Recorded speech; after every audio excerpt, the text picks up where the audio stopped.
Théo Rigaud, c'est un personnage très connu à Arles, parce que, à double titre, puisqu'il était professeur de dessin et d'histoire de l'art au lycée et peintre. Mais surtout, il est connu à Arles en tant que professeur, ses élèves ont découvert souvent après qu'il était aussi artiste peintre.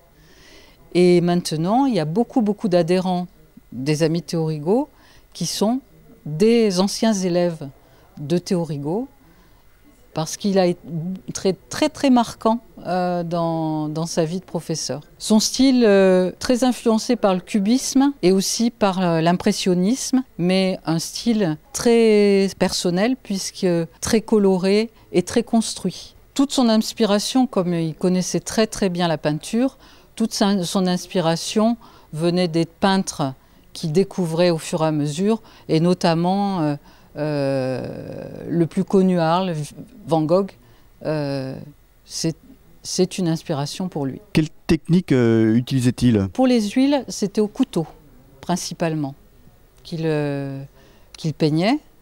En général, il partait sur place pour faire aquarelle ou gouache ou dessin ou croquis. Il avait toujours un carnet de croquis dans sa poche.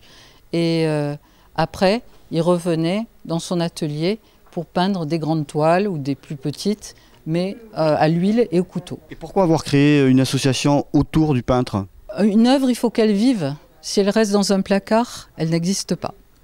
Donc c'est important de sortir l'œuvre, de la montrer, éventuellement d'en vendre une partie, parce que c'est important d'avoir des gens qui aiment acquérir une œuvre, petite ou grande, peu importe, et qui la chérissent. Alors aujourd'hui, au Space Jody-Le-Rousse, vous présentez son exposition sur la Corse et Théo Rigaud. Alors justement, parlez-nous de son rapport à la Corse. Pendant très longtemps, il a essayé de venir en Corse, il n'y est pas arrivé. Il a fallu qu'il attende 60 ans, c'est-à-dire l'âge de la retraite, pour arriver en Corse, où il a décidé de passer 7 mois. 7 mois tout seul.